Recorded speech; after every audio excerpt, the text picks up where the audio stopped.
This part 2 of 6 is a continuing plea to the head of the police in Dallas, Texas, Chief David Kunkle.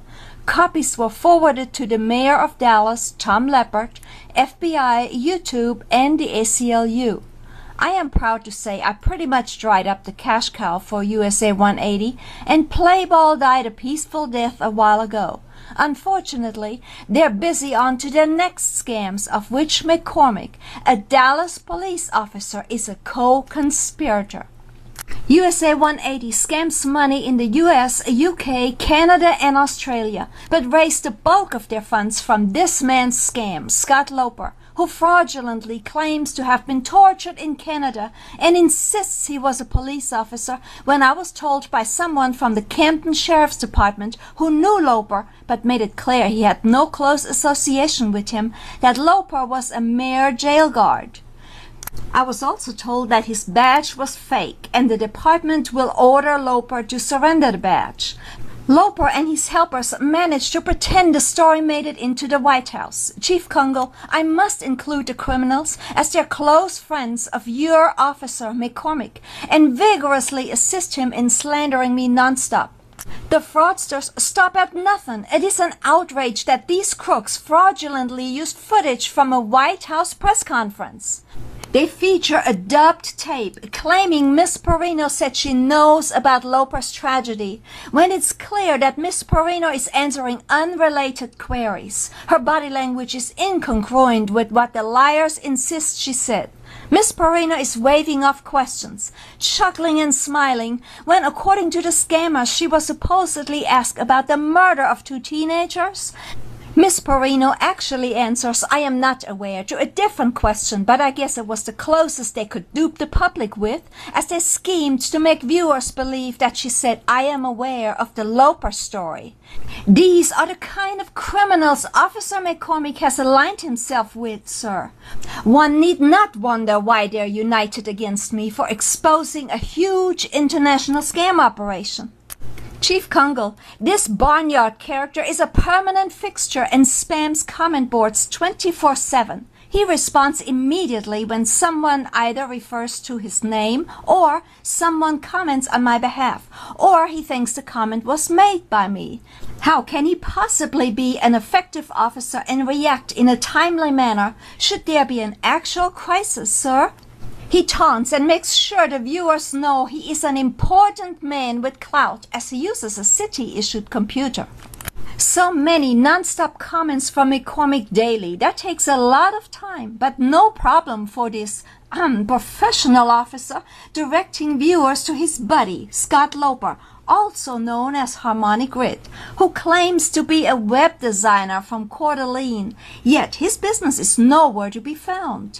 Logan also sent me messages as Scott Loper, but never as Buddy Logan as he claims. Logan and Harmonic Grid is the same person, Scott Loper. At least he sends out messages pretending to be Loper.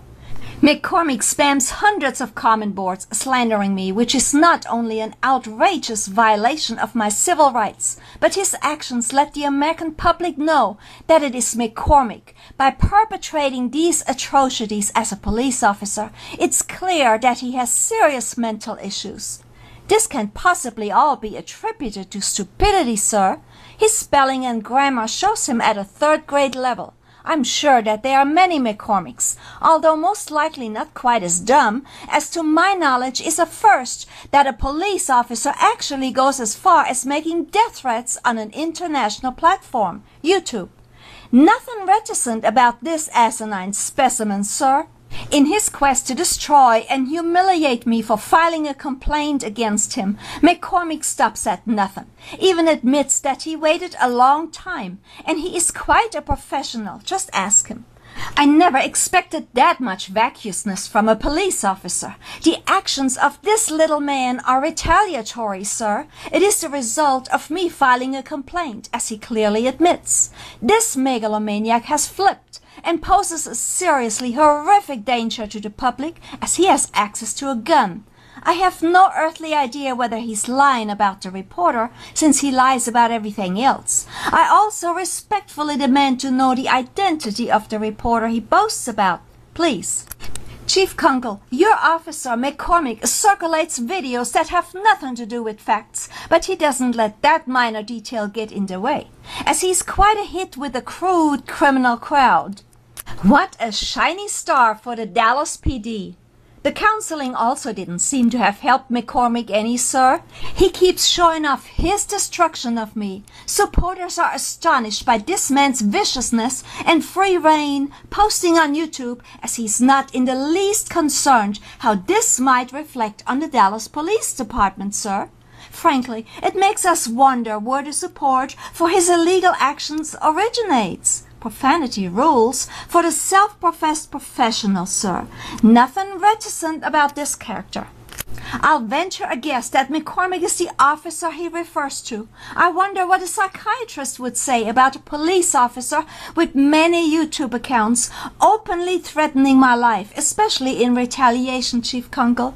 The audacity of this clown, professional, announcing via an international forum that he has my apartment bugged is unbelievable, sir.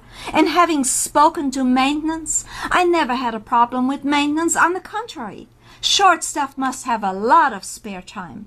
McCormick's mention of the Dallas judge by name and his manner offering to forward the judge's ruling to the viewers of an international forum, YouTube, ought to be well received by the Dallas legal community, coming from such an esteemed and professional police officer.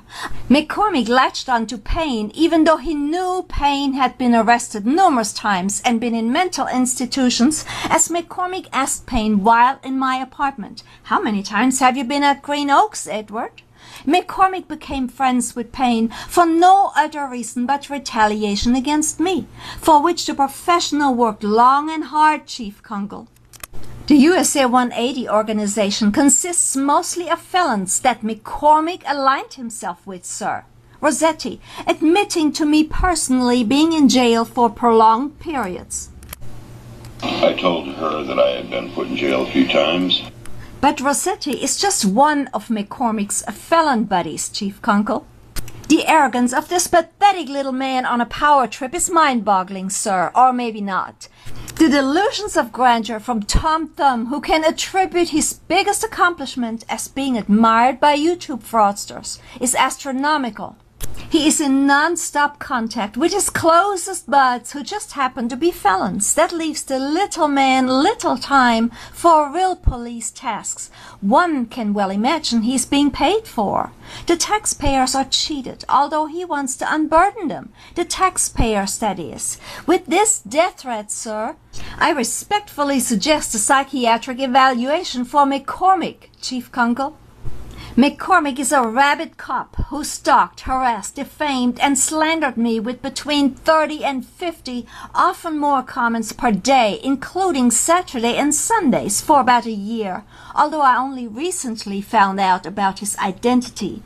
Anyone else posting these threats would have long been arrested. This criminal seems to feel secure about his illegal actions. It was not until I focused on the lunatic's mantra of mentally ill and dangerous, capable of killing, among other nonsense, when I came closer to who was behind his many channels. He violates my civil liberties in a most callous manner, begs the public to call the police, and lies that I have a criminal record. Who are the forces that make this goon think he can abuse me, sir?